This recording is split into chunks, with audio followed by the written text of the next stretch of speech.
എൻ്റെ പേര് ഭവനേഷ് കൃഷ്ണ. കോഴിക്കോട് ജില്ലയിൽ കുന്നമംഗലത്താണ് സ്വദേശം. എല്ലാവരും ഡയറക്ട് സെല്ലിംഗ് നല്ല സ്ട്രോങ് ആയിട്ട് സീരിയസ് ആയിട്ട് എല്ലാം ചെയ്യുകയാണ് എന്ന് വിശ്വസിക്കുന്നു. എൻ്റെ ഒരു പേഴ്സണൽ എക്സ്പീരിയൻസും അതുപോലെ വർക്കിംഗ് എക്സ്പീരിയൻസും ഒക്കെ നിങ്ങൾക്ക് ഷെയർ ചെയ്യാം എന്ന് കരുതിയിട്ടാണ് വന്നിരിക്കുന്നത്. അപ്പൊ എല്ലാവരും അവസാനം വരെ ഉണ്ടാവും എന്ന് വിശ്വസിക്കുന്നു. അപ്പൊ നമുക്ക് ഈ ബിസിനസ്സിലും അങ്ങനെ തന്നെയാണ്. ഒരു പണി തുടങ്ങിയാൽ അതിന്റെ അവസാനം കണ്ടേ നിർത്താവുന്നതാണ്. അതിനിടയ്ക്ക് എന്തൊക്കെ പ്രശ്നങ്ങൾ പ്രതിസന്ധി വന്നാലും നിർത്തിപ്പോകാൻ തോന്നും. എന്ന് പറഞ്ഞാൽ നമുക്ക് ലെഫ്റ്റ് ചെയ്യാൻ തോന്നും, പക്ഷെ ലെഫ്റ്റ് ചെയ്യരുത്. ഇതിന്റെ എൻഡിൽ മാത്രമേ ലെഫ്റ്റ് ചെയ്യാവുള്ളൂ. അപ്പൊ ആ രീതിയിൽ നിങ്ങളൊന്ന് പ്രാക്ടീസ് ചെയ്യാം. തീർച്ചയായിട്ടും മൈ ലൈഫ് സ്റ്റൈലിൽ നമുക്ക് വലിയ അച്ചീവറായിട്ട് നമുക്ക് മാറാൻ പറ്റും. മൈ ലൈഫ് സ്റ്റൈലിൽ അങ്ങനെ ചില ചില ശീലങ്ങളാണ് സക്സസിന് നമുക്ക് സക്സസ് ആവാൻ നമുക്ക് വേണ്ടത്. അപ്പൊ എന്റെ ഒരു എക്സ്പീരിയൻസ് പറയുവാണെങ്കിൽ, ഞാൻ ഡയറക്ട് സെല്ലിംഗ് ഏറ്റെടുക്കാൻ കാരണം, അല്ലെങ്കിൽ എന്റെ ലൈഫ് ടൈം കരിയർ ആയിട്ടാണ് ഞാനിപ്പോ ഇത് ചെയ്തുകൊണ്ടിരിക്കുന്നത്. കാരണം മറ്റൊന്നുമല്ല, ഞാൻ 17 വയസ്സ് +2 പഠനം കഴിഞ്ഞ് അറിഞ്ഞോ അറിയാതെയുമാണ് ഡയറക്ട് സെല്ലിംഗിലേക്ക് വരുന്നത്. വളരെ ചെറിയ പ്രായത്തിലേ വന്നു. അന്ന് എൻ്റെ ഒരു സുഹൃത്ത്, ഞാൻ +2 ക്ലാസ് കഴിഞ്ഞ് വരുന്ന സമയത്ത് അദ്ദേഹം വീട്ടിലോട് വിളിച്ച് കാര്യം പറയാനുണ്ടായത്. അപ്പൊ അന്ന് ഞാൻ ചെയ്യാണ്ടായ പ്രധാനപ്പെട്ട കാരണം വീട്ടിലൊരു സാഹചര്യമാണ്. അമ്മ വീട്ടുജോലിക്ക് പോണു, അച്ഛന് നമ്മളെ കൂടെ ഉണ്ടായ സിറ്റുവേഷൻ എന്ന സമയത്ത് അച്ഛനില്ല, അമ്മ ആണ് അച്ഛന്റെ അമ്മയുടെ ഒക്കെ റോള് കൈകാര്യം ചെയ്യുന്നത്. അങ്ങനത്തെ ഒരു സിറ്റുവേഷൻ ലൈഫിൽ ഉണ്ടായതാണ്. തീർച്ചയായിട്ടും വളരെ ചെറിയ പ്രായത്തിലെ രക്ഷപ്പെടണം എന്നൊരു ആഗ്രഹം നന്നായിട്ടുണ്ടായത്. എല്ലാവർക്കും ഉണ്ട് ആഗ്രഹം ഉള്ളില്, അല്ലെ? അതിന് പവർ എത്രത്തോളം ഉണ്ട് എന്നാണ് അറിയാത്തത്, അല്ലെ? അപ്പം എന്നെ സംബന്ധിച്ച് കുറച്ച് കൂടുതൽ പവർ ഉണ്ടാവാനുള്ള കാരണം എനിക്ക് അങ്ങനത്തെ ഒരു അവസ്ഥ, അങ്ങനെ സാഹചര്യം വീട്ടിലുള്ളത് കൊണ്ടാണ്. അപ്പോ എനിക്ക് മൂത്തത് എന്റെ പെങ്ങളാണ്. അതുകൊണ്ട് തന്നെ അവളുടെ വിവാഹം, അങ്ങനെ കുറെ കാര്യങ്ങൾ മുമ്പിലുള്ളത് കൊണ്ട് തന്നെ രക്ഷപ്പെടണം, അല്ലെങ്കിൽ അമ്മയെ സഹായിക്കണം എന്ന ഒരു ആഗ്രഹം ഉള്ളതുകൊണ്ട് രാവിലെ പേപ്പർ ഇടാൻ പോവും, വൈകുന്നേരങ്ങളിൽ സോഡ ഇടിക്കാൻ പോവും, വെക്കേഷൻ സമയത്ത് കൽപ്പണിക്കാരെ കൂടെ കയ്യാളായിട്ട് പണിക്ക് പോവും. ഇങ്ങനെ 7ാം ക്ലാസ് മുതലേ പണിക്ക് പോയിട്ടുണ്ട്. അപ്പൊ അങ്ങനെ പോയി വരുമ്പോഴാണ് ഒരു കാര്യം മനസ്സിലായി, ജോലി ചെയ്താൽ രക്ഷപ്പെടില്ല. എല്ലാവർക്കും അറിയുമ്പോൾ തന്നെ രക്ഷപ്പെടണമെങ്കിൽ സ്വന്തമായിട്ട് എന്തെങ്കിലുമൊക്കെ ഒരു ബിസിനസ് തുടങ്ങണം. പക്ഷെ ബിസിനസ് തുടങ്ങണ ഇൻവെസ്റ്റ്മെന്റ് വേണം. അപ്പൊ ചെറിയ പ്രായത്തിലെ ബിസിനസ്സിനോട് ഒരു വലിയ ആഗ്രഹമായിരുന്നു. പക്ഷെ എന്ത് ചെയ്യും, ഒരു ഐഡിയ ഇല്ല. എല്ലാരെ പോലെ 26 വയസ്സ് വരെ അങ്ങനെ എന്തൊക്കെയോ കളിക്കുന്നത് പോലെയായിരുന്നു. എന്തായാലും ബിസിനസ് അങ്ങനെ വളരെ ചെറിയ പ്രായത്തിൽ കിട്ടി. 3 വർഷം +2 പഠിക്കുന്ന സമയത്ത് തന്നെ നന്നായിട്ട് ചെയ്തു. +2 പഠിക്കുമ്പോൾ തന്നെ പഠിപ്പിക്കുന്ന ടീച്ചറേക്കാളും വലിയ വരുമാനമുണ്ട്. അപ്പോ ഉറപ്പിച്ചു ജീവിതത്തിൽ ഞാൻ സക്സസ് ആവും എന്ന്. അങ്ങനെ ഉറപ്പിച്ചു പോകുന്ന സമയത്താണ് 2011 നമ്മുടെ സ്വപ്നങ്ങളെല്ലാം അങ്ങ് പോയിക്കൊണ്ട് ഗവൺമെന്റ് ഡയറക്ട് സെല്ലിംഗ് ഇൻഡസ്ട്രി മണി എക്സ്ചേഞ്ചിന്റെ പേരും പറഞ്ഞ് അങ്ങ് ബാൻ ചെയ്യുന്നത്. അന്ന് ഒരുപാട് പ്രയാസപ്പെട്ടു. അന്ന് വലിയൊരു ബിൽഡിങ്ങിന്റെ മുകളിൽ നിന്ന് താഴോട്ട് വീഴുന്നൊരു അവസ്ഥയായിരുന്നു. അപ്പൊ എന്ന് വെച്ചാൽ പുറം പൊളിയുമല്ലോ. അപ്പോ ആ ഒരു അവസ്ഥ ഉള്ളൂ. ഇനി മേലാലിറ്റ പരിപാടി ഇല്ലാന്ന് പറഞ്ഞ് അങ്ങനെ 22 വയസ്സോടുകൂടി പരിപാടി സ്റ്റോപ്പ് ചെയ്തു. ഇനി ഉണ്ടാവില്ല, വേറെ നിനക്ക് പണിക്ക് പോവാം. അങ്ങനെ ആ സമയങ്ങളിൽ മനസ്സൊക്കെ വലുതായതുകൊണ്ടായിരിക്കണം തമിഴ്നാട്ടിലും തന്നെ കോയമ്പത്തൂരും ബാംഗ്ലൂരിലൊക്കെ ആയിട്ട് പിന്നീട് ജോലി ചെയ്തു. അങ്ങനെ എറണാകുളത്തേക്ക് അമ്മ പറഞ്ഞു, അങ്ങനെ വേറെ നാട്ടിൽ പോകരുത്, ഭാഷ അറിയുന്ന നാട്ടിൽ നിൽക്കണമെന്നുണ്ടെങ്കിൽ കേരളത്തിൽ എവിടെ വേണം നിന്നോ കുഴപ്പമില്ല. അങ്ങനെ എറണാകുളത്തോട്ട് താമസം മാറ്റി. ഞാൻ ഒരു ജോലി ചെയ്തുകൊണ്ട് അവിടെ അമ്മേനെ കൂട്ടി അവിടെ താമസിച്ചു. രക്ഷപ്പെടാൻ വേണ്ടി പല കളി പിന്നീട് കളിച്ചു നോക്കി. പക്ഷെ 26 വയസ്സായിട്ടും ഞാൻ അമ്മയുടെ വയസ്സാവുന്ന ഒരു അവസ്ഥയിലേക്കാണ് പോയിക്കൊണ്ടിരിക്കുന്നത്. അങ്ങനെ ഒരുപാട് കുറ്റബോധം ഉണ്ടാവുകയും അങ്ങനെ ഈ ബിസിനസ് 2015 എന്റെ പേരിൽ ഐഡിയ അടിച്ചു. നിയമം വന്ന സമയം തന്നെ ധനീഷ് സാർ ഐഡിയ അടിച്ചു. ഞാൻ പറഞ്ഞു, എനിക്ക് താല്പര്യമില്ല, എനിക്ക് ഒരു ബുദ്ധിമുട്ടാണ്, വേണ്ട, ശരിയാവൂല. 15ഉം 16ഉം ഞാൻ പക്കാ നെഗറ്റീവ് ആയിരുന്നു. 17 ഞാൻ ജോലിക്കൊപ്പം പാർട്ട് ടൈം ആയിട്ട് തുടങ്ങി. 1 വർഷം പാർട്ട് ടൈം ആണ്, ജോലിക്കൊപ്പം പാർട്ട് ടൈം ആയിട്ട് തുടങ്ങി. ആ സമയത്ത് ഞാൻ ഒരു കമ്പനിയുടെ മാർക്കറ്റിംഗ് ഹെഡാണ്, കേരള സ്വിച്ചസ് എന്ന ഇലക്ട്രിക്കൽ കമ്പനിയുടെ മാർക്കറ്റിംഗ് ഹെഡായിരുന്നു. അപ്പൊ ആ കമ്പനി അത് തൃശ്ശൂർ ജില്ലയിൽ മാത്രമായിരുന്നു ഞാൻ ഉണ്ടായിരുന്നത്. അപ്പൊ അവിടെ നമ്മുടെ പെർഫോമൻസ് അനുസരിച്ച് അവർ ഓൾ കേരള ഉത്തരവാദിത്വം തന്നു. ഒറ്റ കാര്യം ചിന്തിച്ചു, +2 കംപ്ലീറ്റ് ചെയ്ത് എനിക്ക് MBA കാരന് പണി കിട്ടിയിട്ടുണ്ടെങ്കിൽ അതിന്റെ കാരണം മൈ ലൈഫ് സ്റ്റൈലിന്റെ മദർ കമ്പനിയിൽ ഞാൻ പണിയെടുത്ത ഒറ്റ കാര്യമാണ്. അപ്പോ അത്രയധികം പവർഫുൾ ആണ് ഇതിന്റെ പ്രവർത്തനങ്ങൾ എന്ന് ഞാൻ മനസ്സിലാക്കി. ഒരു 3 വർഷം ശക്തമായിട്ട് ചെയ്തപ്പോ തന്നെ ഒരു MBA കാരൻ വലിയ ജോലിയൊക്കെ കിട്ടിയിട്ടുണ്ട്. അപ്പൊ ഞാൻ ചിന്തിച്ചു, ഒരു 3 വർഷം സീരിയസ് ആയിട്ട് ചെയ്തപ്പോ തന്നെ നമുക്ക് ഇങ്ങനെയാണെങ്കിൽ ഒരു 5 വർഷം ഡയറക്ട് സെല്ലിംഗ് ഒന്ന് പ്രാക്ടീസ് ചെയ്താൽ പിന്നെ ലൈഫിൽ പരാജയപ്പെടാത്ത വ്യക്തിയാവുമെന്ന് എനിക്ക് ഉറപ്പായി. അങ്ങനെ എന്നെ കൺവിൻസ് ചെയ്ത ലീഡറിന്റെ ഇടപെടലാണ് തീർച്ചയായിട്ടും അങ്ങനെ ഒരു സംഭവം ഉണ്ട് എന്ന് മനസ്സിലാക്കുകയും ഈ ബിസിനസ് സീരിയസ് ആയിട്ട് ചെയ്യുക എന്ന് തീരുമാനിച്ച് ഉറച്ച തീരുമാനമായിട്ട് ഇറങ്ങുന്നത്. ആ 26-ാമത്തെ വയസ്സിൽ ബിസിനസ് സ്റ്റാർട്ട് ചെയ്യുന്നു, റീസ്റ്റാർട്ട് ചെയ്യുന്നു. അങ്ങനെ 29-ാമത്തെ വയസ്സിൽ 2,10,000 എന്ന് പറയുന്ന മാജിക്കൽ ഫിഗർ എനിക്കും കിട്ടി. അപ്പോ വളരെ ഫാസ്റ്റായി. അങ്ങനെ 30-ാം വയസ്സാകുമ്പോഴേക്ക് ലൈഫ് സെറ്റിലായി. ഒരു 4-5 വർഷത്തെ ഹാർഡ് വർക്ക് തീർച്ചയായിട്ടും നമുക്ക് വലിയ മാറ്റം ഉണ്ടാക്കി. ഇന്നേശം 10-15 കോടിയിലധികം 18 കോടിയിലെ ടേൺ ഓവർ ആയിട്ട് മാറി. 200-ലധികം സ്റ്റേറ്റ് ടീം കോർഡിനേറ്റർ ഉള്ള ഒരു വലിയൊരു ഓർഗനൈസേഷനായി മാറി. ഇന്നൊരു ഓട്ടോപൈലറ്റ് മോഡൽ ബിസിനസ് പോകുന്നു, ലക്ഷങ്ങൾ വരുമാനമുണ്ട്. അപ്പൊ ഇങ്ങനെ ഒരു നല്ല ഒരു ലൈഫ് സ്റ്റൈൽ ഉണ്ടാക്കിയെടുക്കാൻ പറ്റി. ഇന്ന് എന്റെ കേരളത്തിൽ ഓൾമോസ്റ്റ് എല്ലാ ജില്ലകളിലും ഉണ്ട്. തമിഴ്നാട്ടിൽ എനിക്ക് ചെന്നൈയിലും കോയമ്പത്തൂരും ഒക്കെ ബിസിനസ് ഇപ്പോ ഞാൻ ഡെവലപ്പ് ചെയ്യുന്ന ഏരിയ. അതേപോലെ തന്നെ കർണാടകയിലും മൈസൂരിലും ബാംഗ്ലൂരിലും ഒക്കെ ആയിട്ട് ബിസിനസ് റൺ ചെയ്യുന്നു.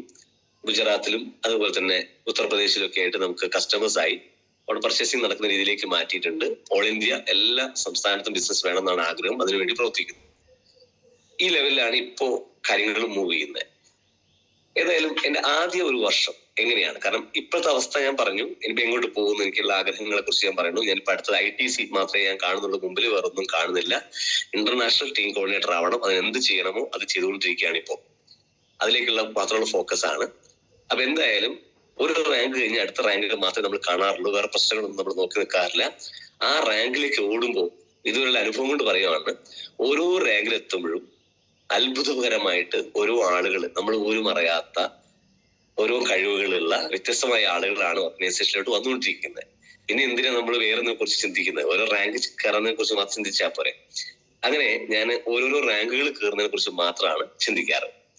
അപ്പൊ അതിനുവേണ്ടി നമ്മൾ ഓർഗനൈസേഷനിലെ ആളുകൾ റാങ്ക് ചേഞ്ച് ചെയ്യിക്കുമ്പോൾ നമ്മൾ ഓട്ടോമാറ്റിക് റാങ്ക് ചേഞ്ച് ചെയ്യുന്നു. അപ്പൊ അത്രയും മനോഹരമായിട്ട് ബിസിനസ് ആയതുകൊണ്ട് തന്നെ കൂടെയുള്ള ആളുകളുടെ കാര്യം നോക്കി മൂവ് ചെയ്യുമ്പോൾ വളരെ ഹാപ്പി ആയിട്ട് സ്മൂത്ത് ആയിട്ട് നമുക്ക് ബിസിനസ് മൂവ് ചെയ്യാൻ പറ്റുന്നുണ്ട്. അപ്പൊ എന്റെ തുടക്ക സമയത്ത് ഞാൻ ചെയ്തൊരു കാര്യം, ഈ ബിസിനസ് തുടങ്ങുന്ന എറണാകുളത്ത് നിന്നാണ്. എറണാകുളത്ത് തുടങ്ങുന്ന സമയത്ത് എനിക്ക് വലിയ കണക്ഷൻസ് ഒന്നുമില്ല. കാരണം ഞാൻ 26-ാമത്തെ വയസ്സ് വരെ ഞാൻ 3 സ്റ്റേറ്റിലാണ് താമസിക്കുന്നത്. തമിഴ്നാട്ടിലും കർണാടകയും കേരളമായിട്ട് 3 സ്റ്റേറ്റിൽ താമസിക്കുന്നതുകൊണ്ട് തന്നെ എനിക്ക് എന്റെ ബന്ധുക്കളൊന്നും പറഞ്ഞാലും എല്ലാവരും ഉണ്ട് എന്ന് മാത്രമേ ഉള്ളൂ. ആരുമായിട്ട് വലിയ കണക്ഷൻ ഇല്ല. അപ്പൊ എനിക്ക് വലിയ കോണ്ടാക്ട്സ് ഒന്നുമില്ല. വലിയ ഒരുപാട് ആളുകളെ കൊണ്ടുവരാനുള്ള കഴിവില്ല. അപ്പൊ ഞാനത് അങ്ങനെ എന്നെ തന്നെ കുറ്റപ്പെടുത്തിക്കൊണ്ടിരിക്കുക. അങ്ങനെയാണ് ഞാൻ എന്റെ ഒരു അകന്ന സുഹൃത്തായിരുന്ന ഒരാളോട് ഞാനിങ്ങനെ എന്റെ ഓപ്പർച്യൂണിറ്റി പറഞ്ഞു. ആൾ പറഞ്ഞു, നെറ്റ്വർക്ക് ആണെങ്കിൽ മോനെ വേണ്ട എന്ന് പറഞ്ഞു. കുറെ ആൾക്കാരോട് നമ്മൾ ട്രൈ ചെയ്യുമല്ലോ. അതിൽ എനിക്ക് ക്ലിക്കായ കാര്യം മാത്രമേ ഞാൻ പറയുന്നുള്ളൂ. അങ്ങനെ കോഴിക്കോട് ഞാൻ എറണാകുളത്താണ്, ആഴ്ചയിലാണ് കോഴിക്കോട്ടേക്ക് വരിക. അങ്ങനെ വരുന്ന സമയത്ത് എന്റെ സുഹൃത്തിനോട് ഞാൻ കാര്യം സംസാരിച്ചു. പുള്ളി പറഞ്ഞു വേണ്ട. ആളുടെ വൈഫ് പറഞ്ഞു കുഴപ്പമില്ല, ഞാൻ എന്തെങ്കിലും പ്രൊഡക്റ്റ് മേടിച്ചോളാം. സത്യം പറഞ്ഞാൽ അന്ന് എന്നോട് ചോദിച്ചു, വൈഫ് ചോദിച്ചു എന്താ പരിപാടി? അപ്പൊ ചേച്ചി ഞാൻ വീടാത്ത സോപ്പ് പേസ്റ്റ് വിൽക്കുവാണ് എന്നങ്ങ് പറഞ്ഞു. കാരണം എനിക്കറിയാം ആ ലേഡീസിനൊന്നും പറഞ്ഞ് ക്ലിയർ ചെയ്യാനാവില്ല. ഡയറക്ട് സെല്ലിംഗ് ആണ്, ഇന്റർനാഷണൽ ബിസിനസ് ആണെന്നൊക്കെ പറഞ്ഞ് അവർക്ക് എന്ത് മനസ്സിലാവാനാണ് എന്റെ ധാരണ. അവർക്ക് ഇതിനെ പറ്റി പുറത്തു ഇറങ്ങാത്ത സ്ത്രീകൾക്ക് എങ്ങനെയാണ് ഡയറക്ട് സെല്ലിങ്ങിനെ കുറിച്ച് അറിയാം. അപ്പൊ ഞാൻ അവരെ കൺവിൻസ് ചെയ്യാൻ എളുപ്പത്തിൽ പറഞ്ഞു, വീടാത്ത സോപ്പ് പേസ്റ്റ് വിൽക്കുന്ന പരിപാടിയാണ് എന്റേതെന്ന് പറഞ്ഞു. അപ്പൊ ചേച്ചി അയ്യോടാ നീ പറഞ്ഞു, നീ തന്നേക്ക്. എനിക്ക് അതിന് നാണം തോന്നിയില്ല. കാര്യം എന്താ, ഞാൻ ആരാണെന്ന് എനിക്കറിയാം. ഞാൻ ഒരു ഇന്ത്യൻ ഡയറക്ടർ ആണ് എന്നൊരു അഭിമാനം എനിക്കുണ്ട്. ഒരു ഇന്ത്യൻ ഡയറക്ടർ ആണ്, നാളുകളിൽ ഞാൻ വലിയൊരു അച്ചീവർ ആയിട്ട് മാറും എന്നൊരു വിശ്വാസം അന്നേ എനിക്കുണ്ട്. ആ വിശ്വാസം ഉള്ളതാണ് സത്യം പറഞ്ഞാൽ ഇങ്ങനെ നാണമില്ലാത്ത ബിസിനസ് ചെയ്യാൻ നമുക്ക് സാധിച്ചത്.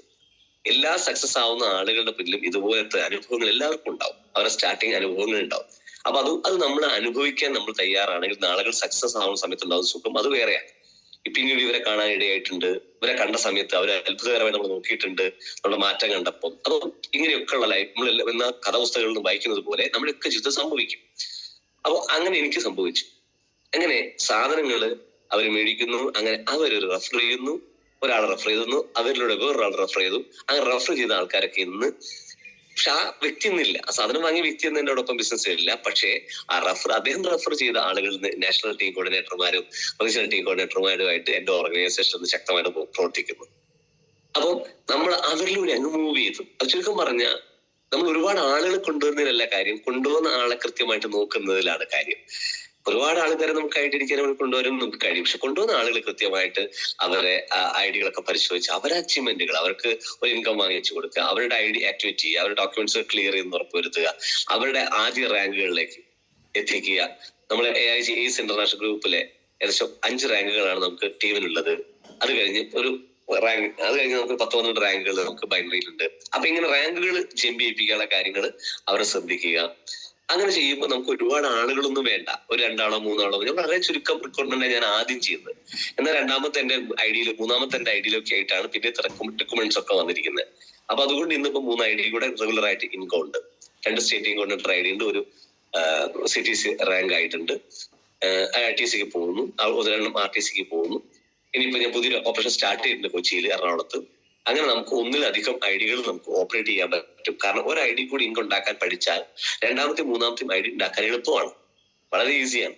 പക്ഷെ അത് ട്രാക്ക് എപ്പോഴും നമുക്ക് പുതിയ ടീം ഉണ്ടാവും കേട്ടോ കയ്യിൽ. കാരണം ഓരോ സമയത്തെ അപ്ഡേഷൻ, മാർക്കറ്റ് മാറിക്കൊണ്ടിരിക്കുകയാണ്. അപ്പൊ മാർക്കറ്റ് അറിയണമെന്നുണ്ടെങ്കിൽ എപ്പോഴും നമ്മുടെ കയ്യിൽ പുതിയ ടീം എപ്പോഴും കയ്യിൽ വേണം. അപ്പൊ അതിന് ചുരുക്കം പറഞ്ഞാൽ ഞാനും ടീം കോർഡിനേറ്റർ ആയിട്ട് എന്ന് നിൽക്കണമെന്ന് അർത്ഥം. ഞാൻ CTC ആയാലും ടീം കോർഡിനേറ്റർ ആയിട്ട് നിൽക്കണം എന്ന് പറഞ്ഞാൽ എന്റെ അണ്ടറിൽ ബ്രോൺസും സിൽവറും സ്റ്റാറും റൂബിയും ഒക്കെ ഉണ്ടാവുന്ന ഒരു ടീം ഓർഗനൈസേഷൻ എനിക്ക് എപ്പോഴും വേണം. അതുണ്ടെങ്കിൽ മാത്രമേ നമുക്ക് മാർക്കറ്റ് അപ്ഡേറ്റ് ചെയ്ത് മൂവ് ചെയ്യാൻ പറ്റുള്ളൂ. ഇല്ല എങ്കിലും നമ്മൾ ലീഡറായിട്ട് അങ്ങ് ഇരിക്കും. ഞാൻ CTC ആണ്, പുതിയ അപ്ഡേഷൻസ് ഒന്നും അറിയാണ്ടായി പോകും. അപ്പൊ ഇങ്ങനെ നമ്മൾ അപ്ഡേറ്റ് ചെയ്ത് പോവുകയാണെങ്കിൽ വളരെ സിമ്പിൾ ആയിട്ട്, സ്മൂത്ത് ആയിട്ട്, പ്രശ്നങ്ങളും പ്രയാസങ്ങളും ഒന്നും ഇല്ലാതെ സ്മൂത്ത് ആയിട്ട് നമുക്ക് ഈ മൈ ലൈഫ് സ്റ്റൈൽ കൊണ്ടുപോകാൻ സാധിക്കും. അപ്പോ തുടക്ക സമയത്തെ റീറ്റെയിലിംഗ് അനുഭവം ഞാൻ പറഞ്ഞു. ഇങ്ങനെയൊക്കെ ഒരുപാട് ബ്രോഷറിൽ നമ്പർ എഴുതി കൊടുക്കുക, ഇങ്ങനെയൊക്കെ കസ്റ്റമർ ഉണ്ടാക്കാൻ എന്തൊക്കെ ചെയ്യണമോ അതൊക്കെ ചെയ്യും. നമുക്ക് ആദ്യം വേണ്ടത് കസ്റ്റമർ ഉണ്ടാക്കുക എന്നുള്ളതാണ്. ഞാനൊരു ബിസിനസ് തുടങ്ങിയല്ല, നമ്മൾ തുടങ്ങിയ ബിസിനസ്സിൽ നമുക്ക് എന്ത് വേണം? നമ്മുടെ കസ്റ്റമർ വേണം. 100-ലധികം പ്രൊഡക്ട്സുകൾ നമ്മുടെ കയ്യിലുണ്ട്. നമ്മുടെ ഉൽപ്പന്നങ്ങൾ ഉപയോഗിക്കുന്ന കസ്റ്റമറെ ക്രിയേറ്റ് ചെയ്യലാണ് ആദ്യത്തെ പരിപാടി. കസ്റ്റമർ ഉണ്ടാക്കുക എന്ന പ്രോസസ് എന്താ വെച്ചാൽ, നമുക്ക് ഒരാൾക്ക് പ്രൊഡക്റ്റ് കൊടുക്കുന്നു, അവരുടെ ജസ്റ്റ് അവർക്ക് ഒരു കസ്റ്റമർ ID ക്രിയേറ്റ് ചെയ്യുന്നു. ഇതാണ് കസ്റ്റമർ ഉണ്ടാക്കുന്ന ഒരു പ്രോസസ്. ഈ സാധനം ചെയ്യാനാണ് തുടക്കക്കാരെല്ലാവരും പ്രാക്ടീസ് ചെയ്യേണ്ടത്. നിങ്ങൾ ആ കസ്റ്റമർ ഉണ്ടാക്കുന്ന പ്രോസസ് പ്രാക്ടീസ് ചെയ്യുക. അതിനുശേഷം പിന്നീട് നിങ്ങൾക്ക് ഡിസ്ട്രിബ്യൂട്ടർ ഉണ്ടാക്കാനുള്ള പ്രാക്ടീസാണ് സ്റ്റാർട്ട് ചെയ്യേണ്ടത്. അത് നിങ്ങൾ ലീഡർ സപ്പോർട്ട് ചെയ്യും. നിങ്ങൾ കസ്റ്റമറാക്കി ID ക്രിയേറ്റ് ചെയ്ത മുഴുവൻ ആളുകളെയും തൊട്ടടുത്ത GTS സെന്റേഴ്സിലേക്ക് നിങ്ങൾ നിരന്തരം, ഞാൻ ഇതാണ് ചെയ്യുന്ന പരിപാടി, GTS സെന്റേഴ്സിലേക്ക് എത്തിക്കാൻ ശ്രമിക്കും. എത്താത്തവരെ ഞാൻ ഹൗസ് മീറ്റിംഗ് സംഘടിപ്പിച്ച് അതിലേക്ക് എത്തിക്കും. അവിടെയും എത്താത്ത ആൾക്കാരെ മാത്രമാണ് 1-to-1 എന്ന രീതിയിൽ നമ്മൾ ഒറ്റയ്ക്ക് പോയിരുന്ന് സംസാരിച്ച് അവരെ അപ്പോയിന്റ്മെന്റ് എടുത്തുകൊണ്ട് പോകുന്നത്. അപ്പൊ ഇങ്ങനെ നമുക്ക് എന്ത് ചെയ്യണം? നമ്മൾ കസ്റ്റമർ ഉണ്ടാക്കുക, കസ്റ്റമർ ഡിസ്ട്രിബ്യൂട്ടർ ആക്കുക, ഡിസ്ട്രിബ്യൂട്ടറെ ലീഡർ ആക്കണം. ഡിസ്ട്രിബ്യൂട്ടർ ലീഡർ ആക്കണമെങ്കിൽ നമ്മൾ ഡ്യൂപ്ലിക്കേറ്റ് ചെയ്യാൻ പാകത്തിലുള്ള ഒരാളായിട്ട് മാറണം. നമ്മളൊരു ഡ്യൂപ്ലിക്കേറ്റ് ചെയ്യും. നമ്മളെ നോട്ടം, നമ്മുടെ ചിരി, നമ്മുടെ സംസാരം, നമ്മുടെ പെരുമാറ്റം, അത് നമ്മുടെ ഡ്രസ് കോഡ്, ഇതെല്ലാം അവർ ഡ്യൂപ്ലിക്കേറ്റ് ചെയ്യും. അപ്പം നമ്മൾ ഡ്യൂപ്ലിക്കേറ്റ് ചെയ്യാൻ പാകത്തിലുള്ള ഒരു ലീഡറായിട്ട് നമ്മൾ നിന്നെങ്കിൽ മാത്രമേ നമുക്ക് ലീഡേഴ്സിനെ ക്രിയേറ്റ് ചെയ്യാൻ സാധിക്കുള്ളൂ ടീമില്. അപ്പൊ ലീഡേഴ്സ് വന്നാൽ മാത്രമേ നമുക്ക് വീട്ടിൽ ഇരുന്നാലും വരുമാനം കിട്ടുള്ളൂ. അപ്പൊ നമ്മൾ മൈലേജിൽ ആൾക്കൊക്കെ തെറ്റിദ്ധാരണ, സർ ഞാൻ പണിയെടുത്തു, എനിക്ക് പൈസ കിട്ടുന്നത് കുറവാണ്, എനിക്ക് 500 രൂപ എന്താവാന്, 1000 രൂപ എന്താവാന്, ശുദ്ധ കണ്ടെത്തലാണ്. കാരണം ഇതൊരു ബിസിനസ്സാണ്. ബിസിനസ് എന്ന് പറഞ്ഞാൽ നമ്മുടെ കയ്യും കാലും ഉപയോഗിച്ച് ചെയ്യുന്ന പണിയല്ല മൈലേജ് സ്റ്റൈൽ, തലകൊണ്ട് ചെയ്യുന്ന പണിയാണ്. കഴുത്തിനാൽ മുകളിലോട്ടാണ് നമ്മുടെ പരിപാടി. ആ തലകൊണ്ട് ചെയ്യുന്ന പണി നിങ്ങൾ ചിന്തിച്ചു നോക്കണം. ഈ ബിസിനസ്സിൽ നിങ്ങൾ ആദ്യം സമ്പാദിക്കേണ്ടത് പൈസയല്ല, പകരം ടീമാണ്. പൈസ നിങ്ങൾക്ക് സ്റ്റൈപ്പൻഡ് പോലെ വരും, 500, 1000 ഒക്കെ വരും. 500, 1000, 2000, 3000 ഒക്കെ വരും ഇൻകം. അത് സ്റ്റൈപ്പൻഡ് ആണെന്ന് വിചാരിക്കുക. അത് നിങ്ങൾക്കുള്ള എക്സ്പെൻസ്, അതായത് പെട്രോൾ അടിക്കാനുള്ള പൈസ, എൻട്രി ഫീസ് കൊടുക്കാനുള്ള പൈസ, ഇങ്ങനെയുള്ള ചെറിയ നിങ്ങൾക്ക് ടീം ഡെവലപ്മെന്റ് ഫണ്ടാണെന്ന് വിചാരിച്ചു. കാരണം നമുക്ക് വേണ്ടത് ഏറ്റവും മികച്ച ഒരു ടീമാണ്. ടീം ഉണ്ടെങ്കിൽ മാത്രമേ ഈ ബിസിനസ് അല്ല ലോകത്തിലെ ഏത് ബിസിനസ് വിജയിപ്പിക്കാൻ സാധിക്കുള്ളൂ. ആദ്യം വേണ്ടത് നിങ്ങളോടൊപ്പം ഒരാൾ കൂടെ നിൽക്കുക എന്നുള്ളതാണ്. നിങ്ങളോടൊപ്പം ഒരാൾ കട്ടയ്ക്ക് നിൽക്കാൻ കഴിയണം. അതിനർത്ഥം നിങ്ങൾ നല്ലൊരു സുഹൃത്തായിരിക്കണമെന്നർത്ഥം. നമ്മൾ നല്ലൊരു സുഹൃത്താണെങ്കിൽ മാത്രമേ നമ്മളോടൊപ്പം ഒരാൾ നിൽക്കുള്ളൂ. ആ ഒരാളിലൂടെയാണ് നമ്മൾ 10 പേരെ ഉണ്ടാക്കേണ്ടത്. 10 പേര്, ആ ഒരാളും നിങ്ങളും നിന്ന് 2 പേരോട് ചേർന്ന് 10 പേരുണ്ടാക്കും. ആ 10 പേരുടെ 100 പേരും, ആ 100 പേരുടെ ആയിരക്കണക്കിന് ആളും, ലക്ഷക്കണക്കിന് ആളുകളിലേക്ക് നെറ്റ്വർക്ക് വളരണമെങ്കിൽ ഒന്നിൽ നിന്നാണ് തുടങ്ങുന്നത്. അപ്പൊ തീർച്ചയായിട്ടും ഒരാളെ സുഹൃത്തായിട്ട് നിർത്താൻ നമുക്ക് പറ്റണം. അപ്പൊ അങ്ങനെ ഒരാളിലൂടെ 10 ആളിലും 10 ആളെ ഫോക്കസ് ചെയ്തുകൊണ്ട് നമ്മൾ 100 കണക്കിന് ആളുകളിലേക്ക് സിമ്പിൾ ആയിട്ട് ഈ ബിസിനസ് കൊണ്ടുപോകാൻ സാധിക്കും. ഞാൻ പറഞ്ഞത് നമുക്ക് പ്രാക്ടീസാണ്. കുറെ പ്രാക്ടീസുകൾ നമുക്ക് ഇതിലുണ്ട്. പ്രധാനമായിട്ടും 2,10,000 അടിക്കണം എന്ന ആഗ്രഹമുള്ള ആൾക്കാർ ആദ്യം പ്രാക്ടീസ് ചെയ്യേണ്ട കാര്യം, എല്ലാ ആഴ്ചയിലും നമ്മൾ ഓർഡർ ഫോമുകൾ ഓഫീസിൽ കൊടുക്കുക എന്ന ശീലം നിങ്ങൾ തുടരുക. എന്ന് പറഞ്ഞാൽ നിങ്ങളുടെ അക്കൗണ്ട് നോക്കുന്ന സമയത്ത് 0 ആയി പോകരുത് വരുമാനം എന്നർത്ഥം. ഒരു ഓർഡർ ഫോമെങ്കിലും വെക്കാനുള്ള താല്പര്യം നമ്മൾ കാണിക്കുക. പിന്നെ നിങ്ങൾ പ്രാക്ടീസ്, അങ്ങനെ എല്ലാ ആഴ്ചയും നിങ്ങൾ ഒരു ഓർഡർ, ചെറുതായിക്കോട്ടെ, നമുക്ക് ഓഫീസിൽ നിന്ന് കമ്പനി പറയുന്നത് 500 രൂപ ഓർഡർ ഫോം വെക്കുന്നുണ്ട്, വെക്കാം, നോ പ്രോബ്ലം. പക്ഷെ നിങ്ങൾ ഇൻകം ഉറപ്പിക്കുക, 500 രൂപയെങ്കിലും ഇൻകം ഉറപ്പിക്കുന്ന രീതിയിലോട്ട് മാറി, അല്ല അങ്ങനെ പ്രാക്ടീസ് ചെയ്ത്, അങ്ങനെ 25,000 കുറയാത്ത ടേൺ ഓവർ കൊണ്ടുവന്ന് പ്രാക്ടീസ് ചെയ്ത്, അങ്ങനെ അങ്ങനെ നിങ്ങൾക്ക് 50,000 ടേൺ ഓവർ കുറയാതെ 1 lakh കുറയാതെ അങ്ങനെ ടേൺ ഓവർ കുറയാതെ എന്റെ ഒരു ടീമിന്റെ ഒരു മുദ്രാവാക്യമുണ്ട്, ഒന്നെങ്കിൽ ഗ്രോത്ത് നിലനിൽക്കും അല്ലെങ്കിൽ ഒരു പടി മുകളിലോട്ട് പോകും. ഒരു കാരണവശാലും ഗ്രോത്ത് താഴേക്ക് പോവില്ല, പോകാൻ സമ്മതിക്കില്ല. അപ്പൊ ഒന്നെങ്കിൽ ഗ്രോത്ത് നിലനിൽക്കണം അല്ലെങ്കിൽ ഒരു പടി മുകളിലോട്ട് പോകണം. ഈ അച്ചീവ്മെന്റ്സ് ഉണ്ടാക്കാൻ ഭയങ്കര സുഖമാണ്, വലിയ ഗ്രോത്ത് ഉണ്ടാക്കാൻ എളുപ്പമാണ്. പക്ഷെ ഉണ്ടാക്കിയ സാധനം നിലനിർത്താനാ പാട്. അപ്പൊ അത് നിലനിർത്താനുള്ള കാര്യങ്ങളാണ് നമ്മൾ സിസ്റ്റത്തിൽ ഇംപ്ലിമെന്റ് ചെയ്യേണ്ടത്.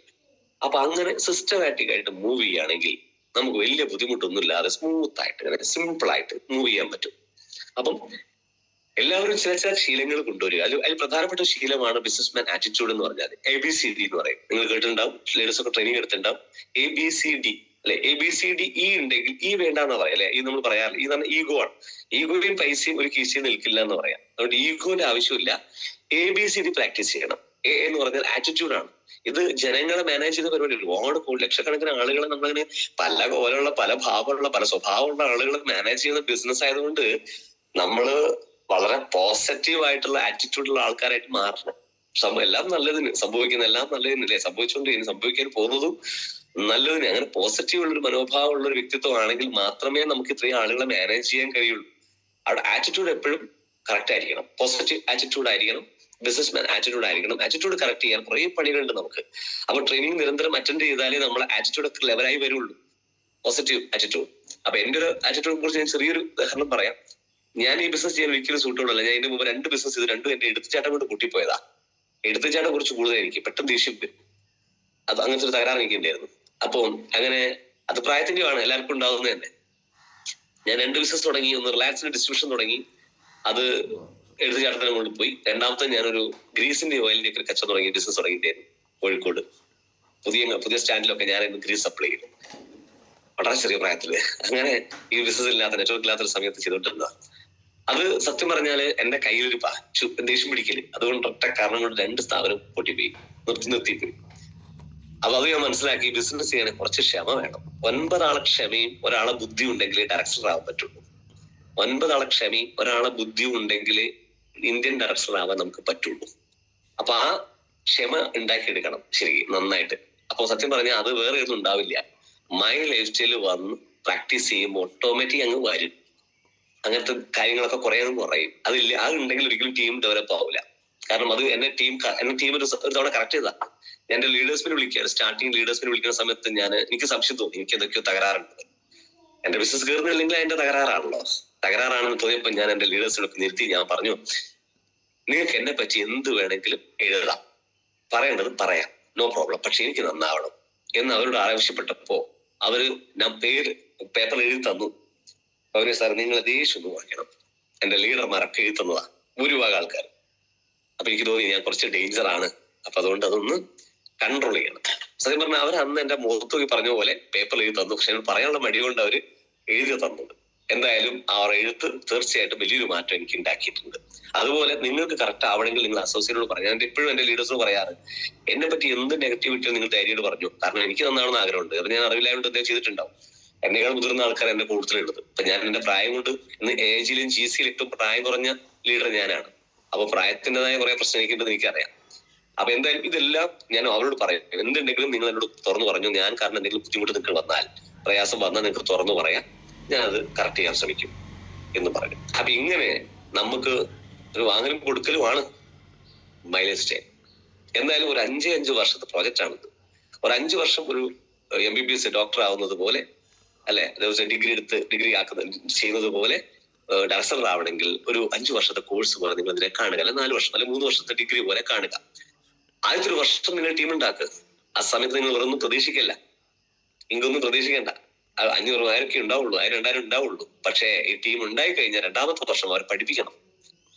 ടീമിലെ കാര്യങ്ങൾ നിങ്ങൾ പഠിച്ച 1 വർഷം കൊണ്ട് നിങ്ങൾ പഠിച്ച കാര്യം അവരെ പഠിപ്പിക്കണം. അപ്പൊ നിങ്ങൾ പഠിക്കാൻ പലരും ചെയ്തുകൊണ്ടിരിക്കുന്ന ഒരു പ്രയാസം എന്താ വെച്ച് കഴിഞ്ഞാല് അവര് പഠിക്കാൻ തയ്യാറല്ല. ആദ്യത്തെ 1 വർഷത്തെ പണി ശരിക്കും പഠിക്കല, നമ്മൾ പഠിക്കല എന്ന് പറഞ്ഞാൽ ടീം ഉണ്ടാക്കാൻ പഠിക്കലാണ്. 2ാമത്തെ വർഷത്തെ പണി അവരെ പഠിപ്പിക്കല. 3ാമത്തെ വർഷമാണ് മെയിൻറ്റെയിൻ ചെയ്യുക, ആളുകളെ വിട്ടുപോകാതെ സ്നേഹത്തോടെ കൂടെ നിർത്തുകയുണ്ട് എല്ലാരും. എന്റെ ടീമിൽ ഒറ്റ ബ്രോൺസ് നിർത്താൻ പാടില്ല, എന്റെ ടീമിൽ ഒറ്റ സ്റ്റാറും നിർത്താൻ പാടില്ല, എന്റെ ടീമിൽ ഒറ്റ DC നിർത്തില്ല. അങ്ങനെയൊക്കെ തീരുമാനം എടുക്കണം. നമുക്ക് എടുക്കണമെങ്കിൽ അവരെ ഹോൾഡ് ചെയ്യാൻ കഴിയണം. ഇങ്ങനെ ഹോൾഡ് ചെയ്ത് മൂവ് ചെയ്യാണ് നമുക്ക് വേണ്ടത്. അപ്പോ തുടക്ക സമയത്ത് റീറ്റെയിലുമായി ബന്ധപ്പെട്ട കാര്യം ഞാൻ പറഞ്ഞു. കസ്റ്റമറെ നമ്മൾ ഡിസ്ട്രിബ്യൂട്ടർ ആക്കുന്ന കാര്യം പറഞ്ഞ് ലോകത്തില് കസ്റ്റമർ ഡിസ്ട്രിബ്യൂട്ടർ ആക്കാൻ പറ്റുന്ന ഒരു വ്യവസായമായിട്ടോ നമ്മൾ ചെയ്യുന്നത്. അപ്പോൾ നെറ്റ്വർക്ക് വളരെ പെട്ടെന്ന് നമുക്ക് ഡെവലപ്പ് ചെയ്യാൻ സാധിക്കും. നിങ്ങളൊന്ന് ആലോചിച്ച് നോക്കണം. സാധാരണഗതിയിൽ കസ്റ്റമർ എന്നും കസ്റ്റമറാണ്. അതായത് ഇപ്പോ നമ്മളെല്ലാവരും ചേർന്നുകൊണ്ട് ഒരു ഹോട്ടൽ തുടങ്ങുകയാണ്. നമ്മളെല്ലാവരും ചേർന്ന് ഹോട്ടൽ തുടങ്ങുകയാണ്. നമ്മൾ തുടങ്ങിയ ഹോട്ടലില് ഒരാൾ ചായ കുടിച്ചു. ഒരാൾ ചായ കുടിച്ചു കഴിഞ്ഞാൽ അയാളെ നമുക്ക് നമ്മളെ പാർട്ണറാക്കാൻ പറ്റില്ലല്ലോ. നമ്മൾ ടെക്സ്റ്റൈൽ ഷോപ്പിൽ നിന്ന് ഒരാൾ തുണി മേടിച്ചു. ആ തുണി വാങ്ങിയ ആളെ നമ്മുടെ കസ്റ്റമർ പാർട്ണറാക്കാൻ പറ്റില്ലല്ലോ. എന്നാൽ മൈ ലൈഫ് സ്റ്റൈൽ നമ്മളൊരു സോപ്പ് വാങ്ങിച്ച ഒരാള് അയാളെ വേണമെങ്കിൽ നമുക്ക് നമ്മളെ പാർട്ണറാക്കാം, അല്ലെ? ഒന്ന് ആലോചിച്ച് നോക്കണം. കസ്റ്റമറെ ഡിസ്ട്രിബ്യൂട്ടർ ആക്കാൻ പറ്റുന്ന ഒരു ഓപ്പർച്യൂണിറ്റിയാണ് മൈ ലൈഫ് സ്റ്റൈൽ. അതുകൊണ്ട് തന്നെ നെറ്റ്വർക്ക് വളരെ നമ്പർ ഓഫ് ഔട്ട്ലെറ്റ് വളർത്തിയെടുക്കാനും വളരെ ഈസിയാണ്, ഒരു രൂപ പോലും ഇൻവെസ്റ്റ്മെന്റ് ഇല്ലാതെ. ഇതുകൊണ്ട് തന്നെയാണ് എന്റെയൊക്കെ മന്ത്ലി ടേൺ ഓവർ ഏകദേശം 50 ലക്ഷത്തോളം വരുന്നത്. 50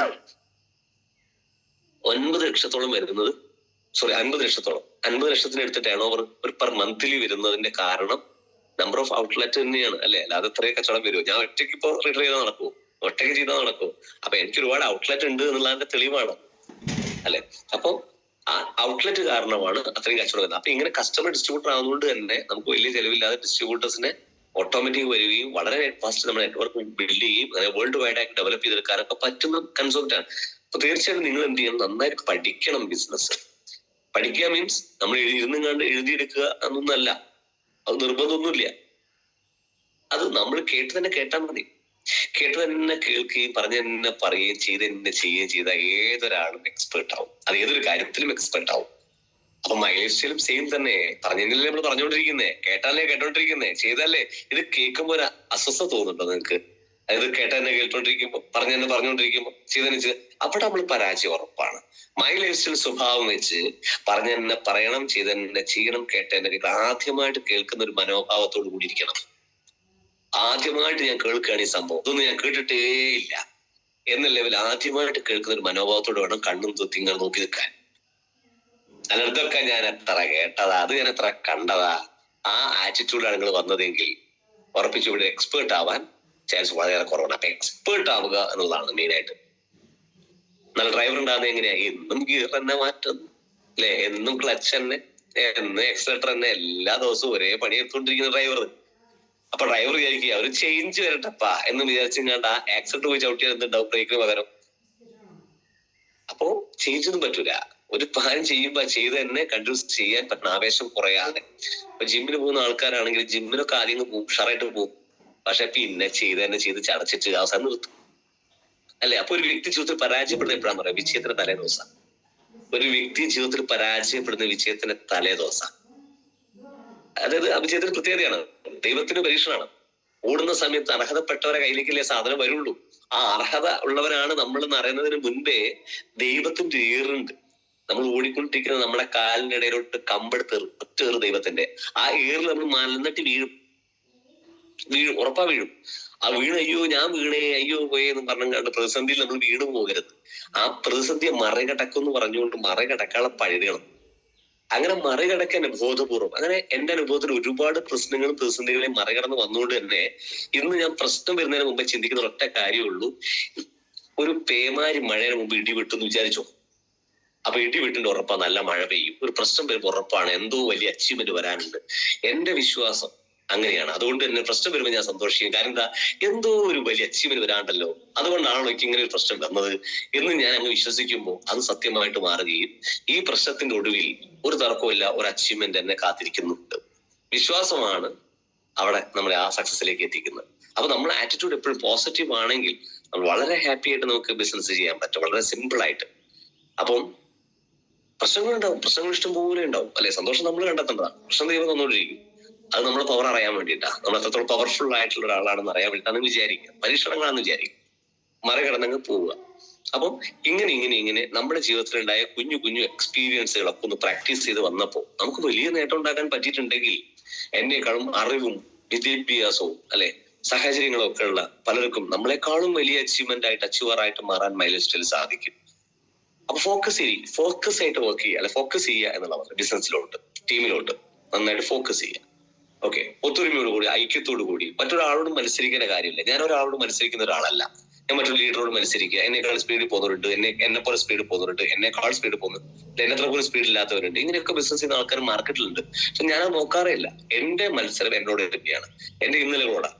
കഴിഞ്ഞ ഈ ആഴ്ചയേക്കാളും മെച്ചത്തിലായിരിക്കണം എനിക്ക് ഈ ആഴ്ച, നിർബന്ധമാണ്. കഴിഞ്ഞ മാസത്തിനേക്കാളും മെച്ചപ്പെട്ട മാസമായിരിക്കണം എനിക്ക് ഈ മാസം. കഴിഞ്ഞ വർഷത്തിനേക്കാളും മെച്ചപ്പെട്ട വർഷമായിരിക്കണം എനിക്ക് ഈ വർഷം. അപ്പൊ അങ്ങനെ നമ്മൾ നമ്മളോട് തന്നെ മത്സരിച്ച് വേണം ഈ ബിസിനസ് ചെയ്യാൻ വേണ്ടി. ഞാൻ സംസാരിക്കുന്നത് എന്റെ കാഴ്ചപ്പാടാട്ടോ. നിങ്ങളെ ലീഡേഴ്സ് പല വ്യത്യസ്തമായ രീതിയിലായിരിക്കും പറഞ്ഞിട്ടുണ്ടാവുക. ഞാൻ എന്റെ കാഴ്ചപ്പാട് ഞാൻ ഷെയർ ചെയ്യുന്നു. അതിൽ നമുക്ക് വേണ്ട കാര്യം മാത്രം എടുത്താൽ മതി, എല്ലാം ഒന്നും എടുക്കണ്ട. ഓക്കെ, നിങ്ങൾക്ക് ആവശ്യമുള്ള കാര്യങ്ങൾ മാത്രം എടുത്താൽ മതി. ഓക്കെ, എന്തായാലും അങ്ങനെ തുടക്ക സമയത്തുണ്ടായ കസ്റ്റമർ ഉണ്ടാക്കുന്ന രീതി, നെക്സ്റ്റ് ടൈം നമ്മൾ കസ്റ്റമറെ ഡിസ്ട്രിബ്യൂട്ടർ ആക്കുന്ന രീതി, ഡിസ്ട്രിബ്യൂട്ടറെ ലീഡർ ആക്കുന്ന രീതി എന്ന് പറഞ്ഞാൽ ഞാൻ നേരത്തെ പറഞ്ഞു, നമ്മള് ഡ്യൂപ്ലിക്കേറ്റ് ചെയ്യാൻ പാകത്തിലുള്ള ഒരാളായിട്ട് മാറിയെങ്കിൽ മാത്രമേ നമുക്ക് നമ്മളെക്കാളും നല്ല ലീഡേഴ്സിനെ ക്രിയേറ്റ് ചെയ്യാൻ സാധിക്കുള്ളൂ. ഞാൻ ഇങ്ങനെ ചെയ്യും, ഞാൻ അങ്ങനെ ചെയ്യുന്നതല്ല. ഡയറക്ട് സെല്ലിങ്ങിന് ഒരു ട്രാക്ക് ഉണ്ട്. ആ ട്രാക്ക് തന്നെ മൂവ് ചെയ്യണം. ലീഡേഴ്സ് എന്താണോ പറയുന്നത് ആ റൂട്ടിൽ തന്നെ പോകണം. ഞാൻ ഇങ്ങനെ പോകുന്നു പറഞ്ഞാൽ ഒരിക്കലും നമുക്ക് ഈ ബിസിനസ് മുന്നോട്ട് പോകില്ല. കാരണം ട്രഡീഷണൽ ബിസിനസ്സിൽ വിപുലികളായിരുന്ന ആളുകൾ ഇവിടെ വന്നിട്ട് ഒന്നും ചെയ്യാൻ പറ്റാത്ത അവസ്ഥയായിട്ടുണ്ട്. കാര്യം എന്താ, അത് വേറെ ഇത് വേറെ. അതിന് നേരെ ഓപ്പോസിറ്റ് ആണ് ഡയറക്ട് സെല്ലിംഗ്. ട്രഡീഷണൽ ബിസിനസ്സിന് നേരെ ഓപ്പോസിറ്റ് ആണ് ഡയറക്ട് സെല്ലിംഗ്. അപ്പോൾ ഡയറക്ട് സെല്ലിംഗ് എന്ന് പറയുന്നത് ഇപ്പൊ ട്രെയിൻ ആണെന്ന് വിചാരിച്ചു, ട്രഡീഷണൽ മാർക്കറ്റിംഗ് ബസ് ആണെന്ന് വിചാരിച്ചു. അപ്പൊ ഓട്ടോമാറ്റിക് രണ്ടും ട്രിവാൻഡ്രത്ത് പോകും. പക്ഷെ ഈ ബസ് എടുത്ത് ട്രാക്ക് കൊണ്ടുവച്ചിട്ട് ഒരു കാര്യമില്ല, അല്ലെ? ട്രെയിൻ എടുത്ത് റൂട്ട് കൊണ്ടുവച്ചിട്ടും കാര്യമില്ല. അതാണ് ട്രാക്കിലൂടെ മാത്രമേ അത് സഞ്ചരിക്കുള്ളൂ. അപ്പോൾ ഡയറക്ട് സെല്ലിങ്ങിന് ട്രാക്ക് ഉണ്ട്. ഈ ട്രാക്ക് കൂടെ തന്നെ നിങ്ങൾ വരണം. അപ്പോഴേ നമുക്ക് ടേൺ ഓവർ ഫാസ്റ്റ് ആയിട്ട് ഉണ്ടാക്കിയെടുക്കാൻ സാധിക്കുള്ളൂ. അപ്പോൾ എല്ലാവരും ഉഷാറായിട്ട് കാര്യങ്ങൾ നീക്കണം. അപ്പം എനിക്ക് നിങ്ങളോട് വേറൊരു കാര്യം പറയാം. ആറ്റിറ്റ്യൂഡ്, ABC കുറിച്ച് ഞാൻ പറഞ്ഞു വെച്ചു. ABCD.